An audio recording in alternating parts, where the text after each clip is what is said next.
tentang pelecehan seksual non fisik. Yang tadi saya bilang catcalling, ataupun misalnya dia melihat dari atas sampai bawah kayak gitu. Kalau dulu zamannya aku tuh ya, namanya tuh kutilang darah gitu. Ketika dia sudah dalam bentuk pidana, itu pihak kampus, pihak sekolah dapat bekerja sama dengan lembaga-lembaga layanan ataupun lembaga bantuan hukum untuk meneruskan kasusnya ke ranah hukum. Ya ayolah kalau ngomongin bercandaan, kita bercandaan yang lebih keren aja lah sekarang, jangan bercandaan yang mengarah ke seksualitas gitu. Jadi jangan main-main kalau ngomongin perundungan, ternyata ada agak ngeri juga ya ini. Ada hukumnya ya, itu langsung masuknya ke tindak pidana.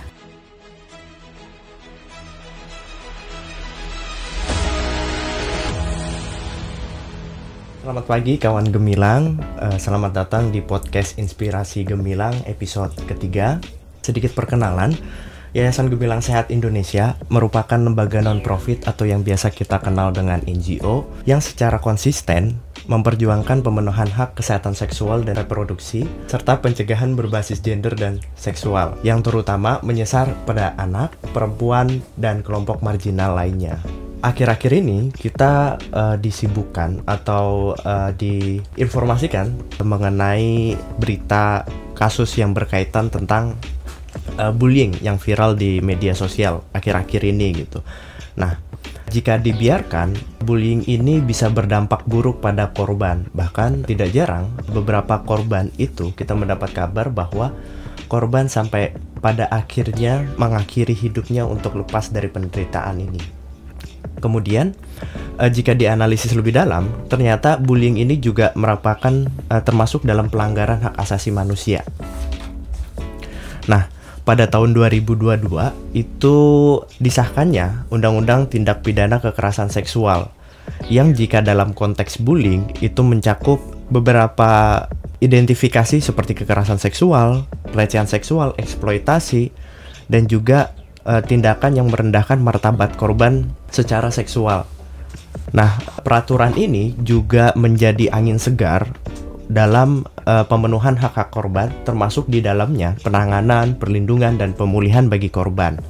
Nah, saat ini Yayasan Gemilang Sehat Indonesia melalui program Janji itu sudah berkontribusi selama 4 tahun dalam mempromosikan upaya pencegahan kekerasan berbasis gender dan seksual dengan meningkatkan kapasitas orang muda di berbagai daerah demi menciptakan lingkungan yang aman dan bebas dari kekerasan. Nah, hari ini kita kedatangan narasumber yang juga turut membidani lahirnya Undang-Undang Tindak Pidana Kekerasan Seksual, Kak Dian Novita. Selamat pagi, Kak. Pagi, Daniel. Ya, untuk memulai mungkin bisa dikenalin sedikit dong, Kak Dian Novita atau dipanggil Kak Dinov ini siapa? Dan kalau aku lihat Kak Dinov dari Forum Pengada Layanan. Nah, bisa dijelasin sedikit Forum Pengada Layanan itu apa sih, Kak? Ya. Oke, terima kasih. Selamat pagi teman-teman semua. Selamat pagi kawan Gemilang ya. Gemilang. Perkenalkan, nama saya Dian Novita, tapi biasa nama panggungnya tadi udah disebut oleh Daniel, Dinov gitu ya. Nah, jadi mengapa kemudian salah satunya FPL atau Forum Pengada Layanan diundang untuk mengisi podcast ini? Memang salah satu yang mengawal proses lahirnya Undang-Undang TPKS yang dulu masih RUU PKS itu adalah Forum Pengada Layanan. Nah, Forum Pengada Layanan ini sebenarnya forum ataupun istilahnya tempat berkumpulnya organisasi layanan yang memberikan layanan terhadap perempuan dan anak korban kekerasan di seluruh Indonesia. Nah, saat ini tuh sudah ada di 33 provinsi dan keanggotanya kayaknya sekitar 88 apa ya? Tapi saya juga lupa, harus lihat cek lagi. Kayak 80-an lebih. Nah, di dalamnya juga termasuk teman-teman dari LBH Apik Jakarta gitu. Nah, jadi juga kan LBH Apik Jakarta merupakan salah satu bagian dari Forum Pengada Layanan. Nah, jadi forum ini lahir juga sebagai bagian tempat saling bertukar informasi, organisasi-organisasi lembaga layanan berbasis masyarakat ya. Yang ini memang mereka sudah ada bahkan sebelum pemerintah menyusun adanya istilahnya undang-undang TPKS gitu. Jadi udah duluan nih memberikan layanan, kayak misalnya contohnya LBH Apik sendiri sudah lahir misalnya dari tahun 95 tuh. Jadi dari tahun 95 LBH Apik sudah memberikan layanan terhadap perempuan dan anak korban korban kekerasan. Nah, jadi memang forum ini kemudian yang diharapkan bisa tempat untuk bertukar informasi, bahkan bagian dari untuk mengadvokasi kebijakan yang berkaitan dengan layanan untuk perempuan dan anak korban kekerasan. Itu sih kalau pengen tahu sedikit tentang forum pengada layanan. Oke, menarik banget Kak. Jadi nanti mungkin aku bisa nanya lagi soal pengada layanan dan anggota-anggotanya, termasuk bagaimana mekanisme pelaporan dan penanganan segala macam. Oke, Kak Dinov, soal Undang-Undang TPKS dan bullying, apa sih definisi bullying menurut hukum? Dan bagaimana Undang-Undang TPKS ini mengkategorikan tindakan bullying yang memiliki muatan seksual? Ya, kalau sebenarnya kalau bullying itu sendiri menurut hukum ya, itu memang kita bisa lihatnya di merujuk Permendikbud di nomor 46 tahun 2023 gitu ya, tentang pencegahan dan penanganan kekerasan di lingkungan sekolah gitu. Nah, di situ sendiri kayak di pasal 9 sebenarnya disebutkan bullying itu kalau bahasa Indonesia perundungan kan ya. Nah, di situ disebutkan perundungan itu merupakan kekerasan fisik ataupun kekerasan psikis gitu. Dan kemudian yang dilakukan secara berulang dan adanya ketimpangan relasi kuasa.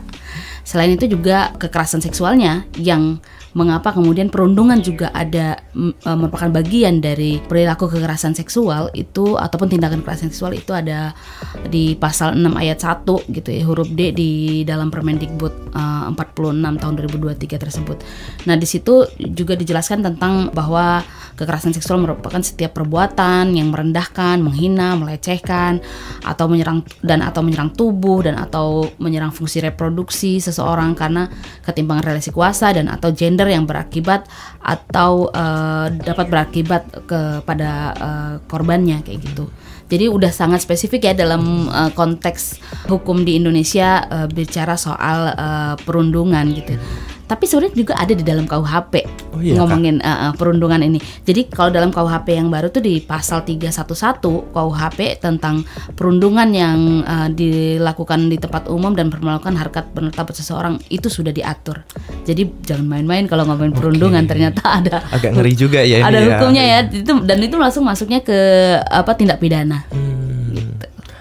Oke, menarik. Iya, kalau kita bicara soal perundungan pasti kita mengingatnya itu 3 dosa besar Kemendikbud. Betul. Pendidikan gitu betul, ya. Betul. Intoleransi, habis itu perundungan, kekerasan juga, kekerasan. Nah, kemudian apa aja sih bentuk-bentuk bullying atau perundungan yang bisa dikategorikan sebagai kekerasan seksual di bawah Undang-Undang TPKS? Ya, kalau kita sebenarnya kan memang Permendikbud nomor 46 tahun 2023 ini kan mengatur tentang pencegahan dan penanganan kekerasan di lingkungan sekolah.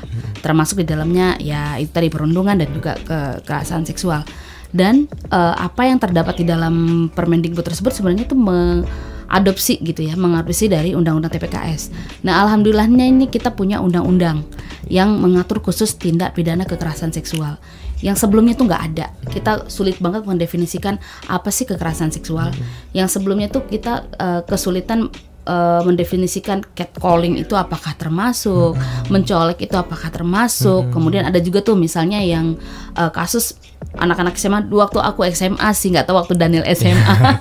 Waktu aku SMA itu kayak misalnya tali BH tuh ditarik gitu. Nah, itu kan mereka anggapnya bercandaan ya. Tapi sebenarnya itu adalah bentuk dari kekerasan seksual gitu, karena udah mengarahnya ke arah seksualitas kayak gitu. Ataupun misalnya antara teman laki-laki kemudian yang mereka kayak bercandaan memegang penis dan lain sebagainya, tapi mereka menganggap itu bercandaan. Tapi ketika itu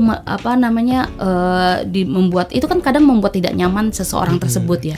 Dan itu sebenarnya bukan termasuk bercandaan kalau kita udah bicara itu. Dan ya ayolah kalau ngomongin bercandaan, kita bercandaan yang lebih keren aja lah sekarang, jangan bercandaan yang mengarah ke seksualitas gitu. Nah, karena apa? Salah satunya juga ketika misalnya teman kamu nggak terima dan dia melapor ke orang tua segala macam, mungkin kamu tidak tahu konsekuensinya, tapi ternyata dia melapor dan kamu akhirnya berdampak harus berurusan dengan hukum kayak gitu. Maksud saya sebagai pelaku dan maupun sebagai korban itu kita udah calon pelaku itu harus mulai aware gitu loh, bahwa apa yang saya lakukan ini berdampak nggak terhadap orang lain secara fisik, psikis atau seksualitas kayak gitu. Nah, itu yang kenapa kok penting kayak kampanye-kampanye soal ini itu dilakukan, termasuk yang dilakukan oleh teman-teman Yayasan Gemilang saat ini. Biar kita juga aware untuk gak menjadi pelaku, dan juga ketika menjadi korban kita tahu, oh saya ini korban gitu. Nah, kalau yang di dalam TPKS di dalam di dalam Permendikbud nomor 46 tahun 2023 itu sebenarnya sudah dicantumkan di pasal 6 ayat 1 dan juga di pasal 7 ayat 2, tapi kayaknya nanti aku jelasin deh apa isinya ya. Kalau di pasal 6 ayat 1, nah ini sebenarnya hampir sama dengan isi yang ada di dalam Undang-Undang TPKS pasal 4. Jadi Undang-Undang TPKS sendiri dia bicara soal misalnya ada pelecehan seksual fisik, non fisik, atau pelecehan seksual yang difasilitasi oleh teknologi kayak gitu ya, atau dikenal dengan kekerasan seksual berbasis elektronik. Nah, ini kemudian yang diadopsi di dalam Permendikbud nomor 46 tahun 2023. Di situ disebutin nih di pasal 6 nih. Ada bentuk kekerasan itu, ada kekerasan fisik, ada kekerasan psikis atau perundungan gitu ya, ada kekerasan seksual gitu ya. Nah, itu di dalam itu sangat dibahas. Kalau di pasal 6 mungkin agak lebih luas ya, ngomongin kekerasannya, termasuk kekerasan seksual di dalamnya. Ada intoleransi kayak gitu ya, dan lain sebagainya. Kalau di pasal 4 Undang-Undang TPKS yang diadopsi di dalam Permendikbud dan juga PPKS yang nomor 30 ya tahun 2021 yang punyanya untuk mengatur perguruan tinggi, itu juga sebenarnya mencantumkan tentang kekerasan seksual ya di dalam perguruan tinggi. Nah, di dalam pasal 4 itu ada tuh tentang pelecehan seksual non fisik. Yang tadi saya bilang catcalling, ataupun misalnya dia melihat dari atas sampai bawah kayak gitu dan lain sebagainya. Itu tidak non fisik ya. Tetapi ketika itu membuat humiliate itu mempermalukan kemanusiaan seseorang, tidak nyaman secara seksualitas, itu dia udah bisa disebut sebagai pelecehan seksual non fisik. Nah, ini pernah ada satu kasus yang ditangani oleh didampingi oleh teman-teman LBH Apik Jakarta waktu itu di tempat kerja. Nah, tempat kerjanya kebetulan di salah satu perguruan tinggi. Waktu itu belum ada Permendikbud gitu ya. Nah, di mana si perempuan ini kemudian diminta oleh pimpinannya atasannya untuk memasang kalender. Tapi harus naik kursi. Kemudian dia masang kalender itu gitu. Padahal ini perempuan gitu. Dan yang minta adalah laki-laki gitu. Dan yang laki-laki itu duduk sambil ngeliatin dia dari belakang untuk memasang kalender. Itu kan kalau orang bilang itu kan bukan kekerasan seksual ya, itu bukan pelecehan ya gitu. Tetapi si perempuan itu merasa tidak nyaman, dia merasa dipermalukan, merasa dilihat dari bawah sampai atas, dan itu ternyata kategori pelecehan seksual loh. Itu non fisik kan, padahal tidak disentuh. Dan tapi ada relasi kuasa juga di dalamnya kan, ada dia sebagai atasan. Dia si perempuan itu merasa malu, gak nyaman dan lain sebagainya. Dia kayak itu bahkan buat dia trauma, dia takut untuk masuk ke ruang atasannya, kalau dia takut kalau dipanggil. Dan menurut Undang-Undang TPKS sekarang ini itu bisa dikategorikan sebagai pelecehan seksual non fisik gitu. Jadi ada pelecehan seksual fisik juga, kemudian ada kalau di dalam TPKS itu ya kayak pemaksaan perkawinan itu juga masuk dari kekerasan seksual gitu ya.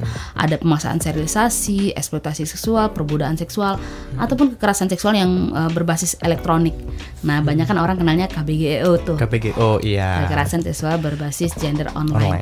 Tetapi yang paling spesifiknya itu kita sudah punya undang-undangnya di dalam Undang-Undang TPKS, namanya KSBE. Gitu. Oke, menarik. Kalau di zamanku mungkin ini yang paling sering terjadi sih Kak. Kalau laki-laki sama laki-laki itu celana dalamnya ditarik, celana dalam ditarik, atau mungkin bercandaan yang dia itu anusnya itu ditusuk pakai begini. Oh, tapi tangan pakai jari gitu. Nah, pas dia duduk gitu. Pas dia rukuk gitu loh, kayak nungging gitu. Okay. Nah, itu tuh sering banget kejadian, dan aku juga sadar bahwa itu ternyata juga termasuk dalam perundungan yang berbasis seksual, KBGS gitu. Nah, itu juga masih sering aku dapati gitu. Kemudian soal informasi terbaru nih Kak, ternyata di Permendikbud sendiri itu lagi digodok juga soal rancangan peraturan menteri yang baru terkait perundungan juga di perguruan tinggi. Jadi akan ada 3 dasar pendidikan yang itu skupnya itu di perguruan tinggi. Bagus, berarti kan udah spesifik di perguruan karena tinggi. perundungan juga ada yang dia bentuknya tidak kekerasan seksual. Iya, benar banget. Nah, soal tadi Kak Dinov juga nyinggung soal KSBE gitu atau KBGO. Nah, aku mau nanya, apakah di Undang-Undang TPKS itu juga cyberbullying itu juga mencakup di dalam KSBE, dan gimana sih penegakan hukumnya terkait cyberbullying? Ya, tentu saja ya. Cyberbullying itu ketika dia mengarah pada seksualitas seseorang atau dia mengarah pada kekerasan seksual lah, yang tadi membuat seorang malu, tidak merasa nyaman, yang tadi saya sebutkan di awal, maka dia bisa dapat dikategorikan kekerasan seksual. Cyberbullyingnya tapi mengarah ke kekerasan seksual. Misalnya foto temenmu, misalnya nih foto temenmu, terus kemudian ditaruh, kemudian ada bacaan, ada yang besar tapi bukan dosa, misalnya bukan dosa, kayak gitu, atau bukan prestasi, atau bukan prestasi kayak gitu. Nah kayak gitu-gitu, itu kan kemudian ditaruh misalnya di WA grupnya ke sekolah, atau dia taruh di dalam media sosialnya dia gitu, yang kemudian di-tag kepada korban segala macam, yang buat korban merasa malu, merasa nggak nyaman kayak gitu segala macam. Itu kan termasuk salah satu bully ya. Ataupun misalnya dia ngomongin soal yang flat juga, dia omong yang datar. Kalau dulu zamannya aku tuh ya, namanya tuh kutilang dara gitu. Kurus tinggi langsing dada rata dibilang begitu. Itu bullying, tapi kan dulu kita nggak tahu kalau itu adalah bullying gitu. Karena seseorang itu kan kemudian berasa minder dengan tubuhnya. Jadi ngomongin bullying tuh secara seksualitas tuh bukan hanya bicara soal yang tadi aku bilang ya misalnya, tetapi ketika dia ngomong lu nggak kelihatan seksi, lu nggak kelihatan ini, itu juga bagian dari bully ya. Itu juga bully secara seksualitas ataupun tubuh seseorang kayak gitu. Nah itu bisa dikategorikan sebagai kekerasan seksual. Cyberbully ini bisa nggak kemudian dilaporkan? Bisa, ini dilaporkan gitu. Tetapi memang prosesnya di Indonesia itu masih cukup rumit untuk penanganannya gitu. Makanya kemudian tetapi bisa nggak kemudian kita melakukan, kalau yang pernah dialami oleh LBH-Apik salah satunya kami melakukan somasi terhadap orang gitu ya. Ketika dia kayak cyberbullying ini bentuknya gitu ya, kami kemudian mendampingi si korban untuk melakukan somasi, dan kita juga melakukan pelaporan kepada Meta waktu itu karena kami ada kerjasama ya.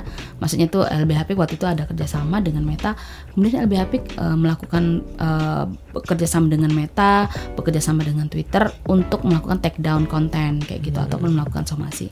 Itu bisa seperti itu. Nah, nih saat ini di dalam Undang-Undang TPKS sebenarnya yang untuk ngomongin soal penanganan kasus kekerasan seksual maupun yang elektronik juga itu ada di dalam peraturan pemerintah yang turunan dari TPKS. Namanya PP 4P atau peraturan pemerintah tentang pencegahan, penanganan, pelindungan dan pemulihan korban. Nah, tapi sayangnya belum disahkan ya sampai saat ini. Katanya sih sudah ada di Sekretariat Negara, tinggal tanda tangan Presiden. Tapi mudah-mudahan aja mungkin di tahun ini itu sudah bisa ada dan isinya benar-benar bisa membantu penanganan dan pelindungan korban kekerasan seksual. Oke, menarik. Juga termasuk stiker WA ya Kak ya? Ya betul, stiker WA ya itu, tapi bilangnya bercandaan kan. Tapi padahal itu bisa dikategorikan sebagai bullying gitu. Ketika kamu merasa nggak nyaman, kalau kamu nggak berani untuk speak up sendiri, ketemu dengan orang yang kamu anggap lebih nyaman untuk diskusi, lebih nyaman untuk bicara, ya mungkin misalnya tuh di WhatsApp kantor ya, misalnya, mungkin kamu bisa kemudian ketemu siapa nih yang lebih nyaman, misalnya temenmu untuk bantu ke atasanmu lagi, gitu. Misalkan ada teman yang kayak gini, kemudian kamu bisa atasan mungkin bisa membantu kamu untuk memanggil si pelaku tersebut gitu, untuk tidak lagi melakukan melakukan bully pada kamu gitu. Jadi prosesnya bisa seperti itu. Memang untuk speak up nggak gampang, tetapi kalau kamu memang nggak mudah untuk speak up, pakailah mungkin ruang-ruang yang ada, ke temanmu, ke apa, kemudian dari teman mungkin bisa bantu ke atasan atau ke orang lain yang bisa untuk menyampaikan bahwa apa yang dilakukan si A tersebut itu tidak membuat nyaman dan merasa dilecehkan kayak gitu. Iya, oke, baik, menarik banget sih Kak ini Kak. Nah, terus kemudian sejauh mana sih Undang-Undang TPKS itu dapat melindungi korban bullying yang mengalami pelecehan seksual baik di sekolah ataupun di tempat kerja? Ya, nah jadi memang TPKS sendiri kan karena dia undang-undang secara technically dia tidak mengatur gitu ya, tetapi dia diatur di dalam peraturan pelaksananya, kayak peraturan pemerintah, peraturan presiden, kemudian nanti ada turunnya lagi peraturan menteri, kayak gitu-gitu. Nah, alhamdulillahnya kemudian Kementerian Pendidikan mungkin melalui di sekolah-sekolah itu dia mengeluarkan peraturan-peraturan yang cukup baik gitu ya, untuk membuat korban itu merasa nyaman untuk berarti gue dilindungi nih kayak gitu.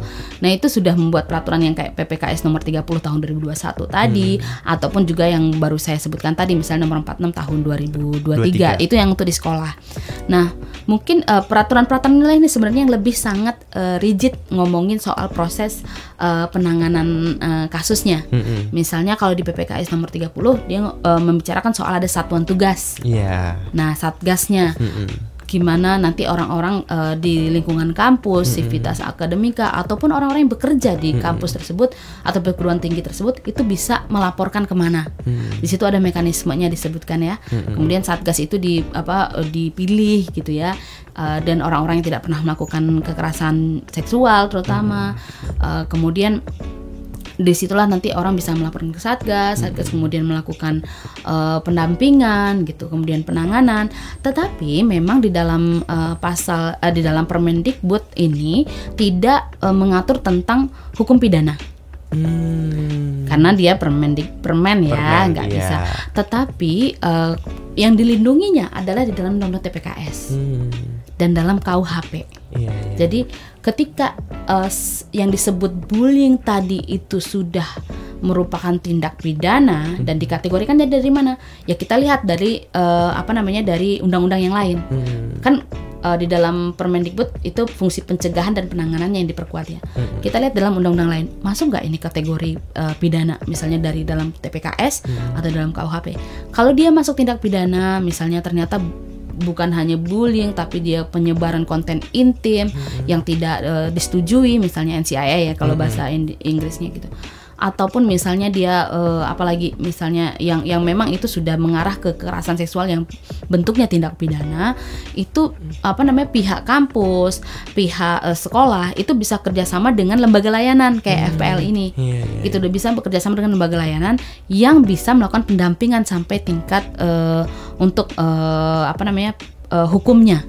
Apalagi kalau misalnya korban butuh pendampingan secara psikologis.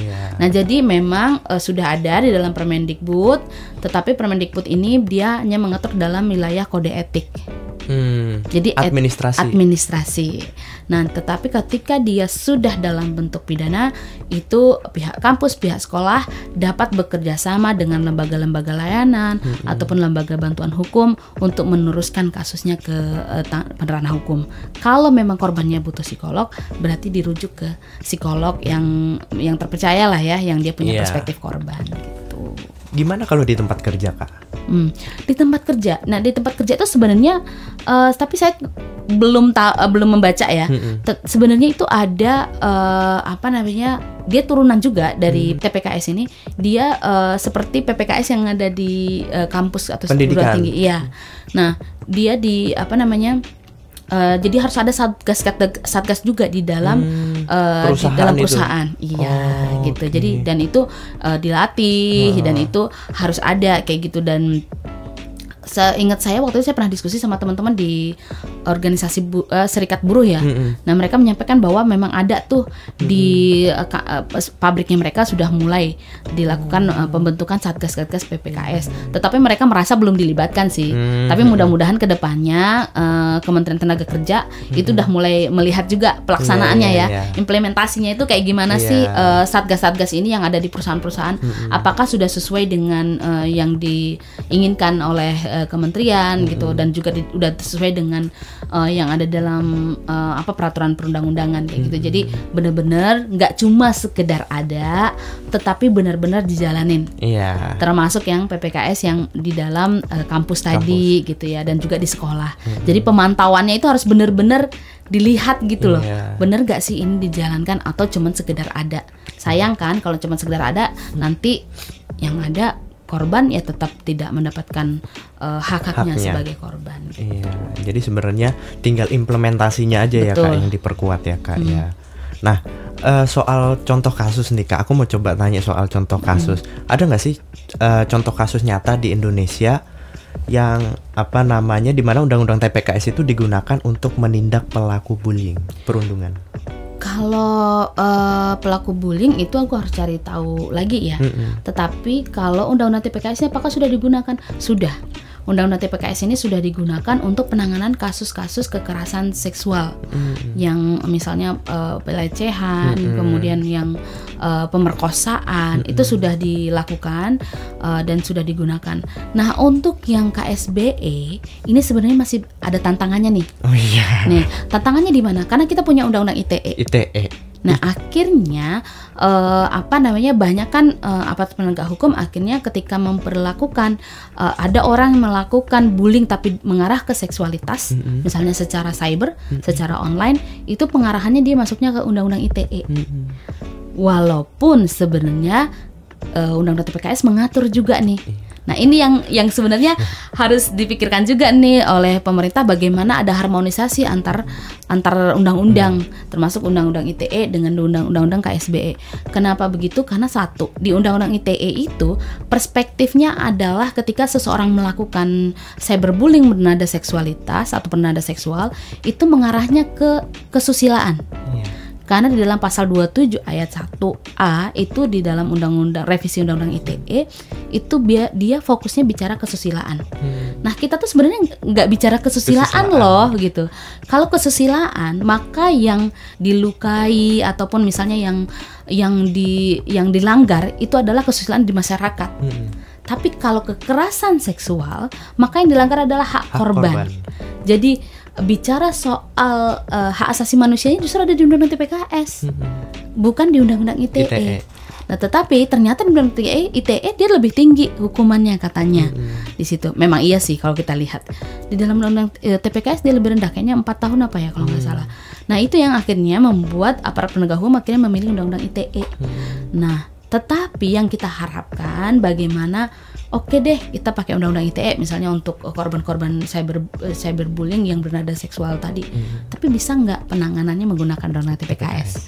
Karena apa? Di undang-undang TPKS dia sangat bicara soal keberpihakan pada korban. Jadi soal hukum acara pidananya, soal bagaimana dia menanyai korban, itu semua diatur dalam undang-undang TPKS gitu. Oke, termasuk pemenuhan secara holistik juga ya. Betul. Itu juga. Oke, nah gimana sih sosialisasi undang-undang TPKS ini kepada masyarakat dan institusi pendidikan bisa membantu mengurangi kasus perundungan yang melibatkan kekerasan seksual? Kalau bicara sosialisasi itu penting. Sosialisasi itu harus dilakukan terus-menerus. Mungkin Daniel tahu undang-undang PKDRT ya. Itu tahun berapa? 2004. Dan udah lahir ya 2004. Udah, masih kecil. Umur berapa tuh? Masih kecil banget. Nah, jadi di 2004, bayangin aja tuh udah berapa puluh tahun? 20 tahun ada? 20 tahun. Ya kan, 20 tahun pas kan. Itu tetapi kampanye ataupun sosialisasi tentang undang-undang PKDRT kan terus dilakukan. Bayangin 20 tahun itu terus kita lakukan gitu. Karena bicara undang-undang PKDRT itu hampir sama dengan undang TPKS. Hampir samanya di mana? Ini menurut saya ya. Hampir samanya di mana? Hampir samanya adalah merubah persepsi masyarakat. PKDRT juga dulu orang siapa sih yang bicara soal PKDRT, nggak ada. Masa iya suami istri pukul-pukulan dilaporin polisi karena dianggap aib keluarga dulu kan. Nah sekarang juga siapa yang bicara soal ya masa dia dilecehkan atau dia diperkosa, yang ada juga orang takut untuk melaporkan bahwa saya ini korban pelecehan, atau justru malah korbannya dibuat malu oleh pelaku dan komplotannya. Ya kan memang kamu begitu gitu kan, jadi ini bukan bullying dong, kan kamu memang begitu gitu. Jadi seolah malah kayak dimanipulatif bahwa dialah yang penyebab. Orang-orang akhirnya membuli dia dan lain sebagainya kayak gitu. Nah jadi itu yang membuat mengapa menurutku kampanye tentang TPKS gitu ya, tentang perundungan dan tentang undang-undang yang ada dalam itu harus bukan undang-undang, istilah peraturan ya, kebijakan yang mengatur tentang kekerasan seksual itu harus terus-terus dikampanyekan, itu harus terus-terus disampaikan gitu di sekolah gitu ya, kemudian di tempat di pendidikan sendiri bahkan gitu ya, di perguruan tinggi maksud saya, kemudian ada di tempat kerja, di masyarakat, itu harus terus-terus dikampanyekan, bisa lewat iklan di TV gitu ya, bisa lewat iklan di KAI gitu kan, udah mulai ya KAI kan. Kemudian bisa mulai di maskapai penerbangan bahkan dan lain sebagainya gitu. Jadi menurutku kampanye ini harus terus dilakukan dan pemerintah harus lebih melibatkan masyarakat gitu ya untuk melakukan kampanye-kampanye ini. Karena apa? Ya ini saatnya gitu loh. Perspektif itu harus pelan-pelan diubah.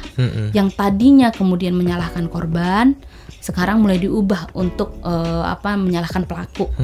Yang tadinya meminta orang untuk anak perempuan harus bisa mengamankan diri dari pelaku perkosaan, sekarang dibalik pola pikirnya, bagaimana orang tidak menjadi pelaku perkosaan gitu, atau pelaku kekerasan seksual.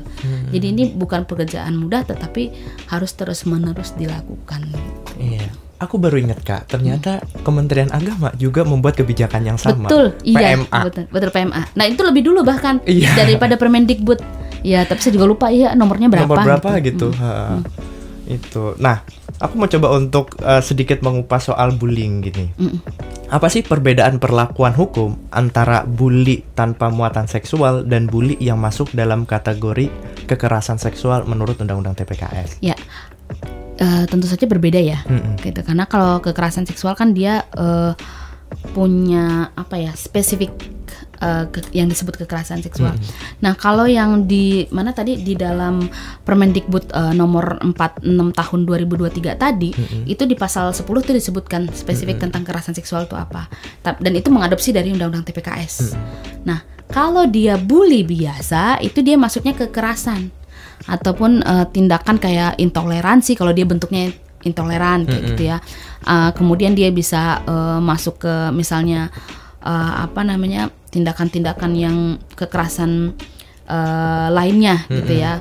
Misalnya penganiayaan, pemukulan kayak itu segala macam. Nah, tetapi kalau dia kekerasan seksual, ketika kita sebut bully ini atau perundungan ini adalah kekerasan seksual, ketika dia ada tindakan yang merendahkan, menghina, melecehkan, atau menyerang tubuh dan atau fungsi reproduksi seseorang karena ketimpangan relasi kuasa dan atau gender. Gitu. Jadi karena ketimpangan relasi kuasanya, gendernya, dia menyerang merendahkan seorang, menghina seseorang, melecehkan seseorang, dan menyerang fungsi tubuh dan fungsi reproduksi, itu dapat dikategorikan perundungan bernada seksual. Gitu. Oke, jadi pembahasannya agak sedikit kompleks ya terkait bullying dan kekerasan seksual ini gitu. Nah, soal mekanismenya ini kan tadi kita udah bedah soal apa perbedaannya gitu Kak. Nah, bagaimana mekanisme pelaporan dan penanganan kasus perundungan yang mengandung unsur kekerasan seksual menurut Undang-Undang TPKS? Tadi saya juga sempat sampaikan ya di awal bahwa kalau TPKS ini dia tidak mengatur secara teknis gitu ya. Jadi yang mengatur teknis tadi itu dia ada peraturan yang di bawahnya. Turunan, ya peraturan pelaksananya, peraturan turunannya. Nah nanti akan ada peraturan pemerintah yang tadi saya bilang yang dia bicara soal pencegahan, penanganan, pemulihan dan juga pelindungan korban kekerasan seksual. Nah itu nanti akan diatur di situ. Nah tetapi kalau misalnya korban perundungannya itu di sekolah atau di perguruan tinggi, maka penanganannya kita akan mengikuti Permendikbud. Gitu. Kalau dia di tempat kerja, dia akan mengikuti Permenaker yang dia mengatur tentang Satgas PPKS yang ada di tempat kerja, gitu. Nah kayak gitu. Kalau dia di Permendikbud tadi udah saya juga sempat sampaikan bahwa ada Satgas TPKS, kemudian bisa melapor ke Satgas tersebut. Nah kalau di kalau di yang di sekolah itu kayaknya ada juga, tapi namanya aku lupa, TPPK ya apa ya? Iya, dia punya Satgas sendiri. Dia punya Satgas sendiri, tapi dia di tingkat sekolah. Nah di situ nanti ada prosesnya tuh tadi nanti di situ proses, misalnya bisa melapor ke siapa, kemana, kayak gitu itu di situ. Oke, berarti kalau sebenarnya secara untuk teknisnya itu ada di aturan turunannya gitu ya Kak ya. Betul. Oke, nah apa sih tantangan terbesar dalam penegakan Undang-Undang TPKS terkait kasus perundungan, dan gimana masyarakat dapat membantu meningkatkan efektivitas penegakan hukum Undang-Undang TPKS ini?